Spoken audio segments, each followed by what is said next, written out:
di sini saya akan menjelaskan sedikit materi mengenai manajemen sumber daya manusia.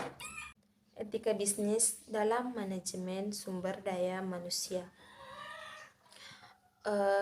Di mana manajemen sumber daya manusia merupakan suatu proses menangani berbagai masalah pada ruang lingkup karyawan, pegawai, buruh, manajer, dan tenaga lainnya untuk dapat menunjang aktivitas organisasi atau perusahaan demi mencapai tujuan yang telah ditentukan.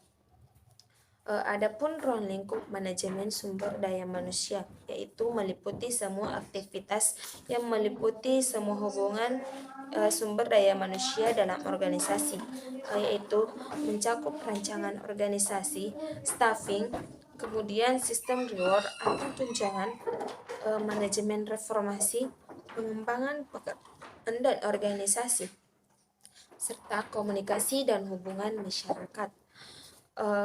Kemudian ada beberapa peran etika bisnis dalam manajemen sumber daya manusia, di mana untuk menjalankan fungsi-fungsi yang terkandung di dalam manajemen sumber daya manusia melalui pengelolaan sumber daya manusia yang baik sehingga karyawan dan perusahaan memperoleh keuntungan yang sama dan terpenuhi haknya seperti hak untuk perlindungan keamanan dan keselamatan serta hak atas pekerjaan.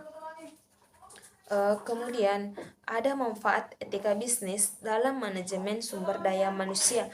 Yang pertama, dapat mensejahterakan karyawan. Yang kedua, melindungi hak-hak para karyawan. Ketiga, dapat memberikan keuntungan bagi perusahaan untuk mencapai suatu tujuan. Yang keempat, tidak adanya penyalahgunaan dalam pengelolaan sumber daya manusia. Dan yang kelima, mendapatkan tenaga kerja yang berkualitas dengan memerhatikan etika bisnis. Kemudian, terdapat implementasi konsep etika sumber daya manusia, di mana konsep ini dapat diimplementasikan dalam bentuk pengawasan organisasi yang didasarkan pada sosialisasi aturan-aturan, memonitor perilaku dan disiplin karyawan, serta mempengaruhi perilaku melalui pemberian hukum bagi mereka yang sering melanggar etika, dengan tujuan untuk meningkatkan kepedulian karyawan terhadap perkembangan nilai-nilai etis yang berarti.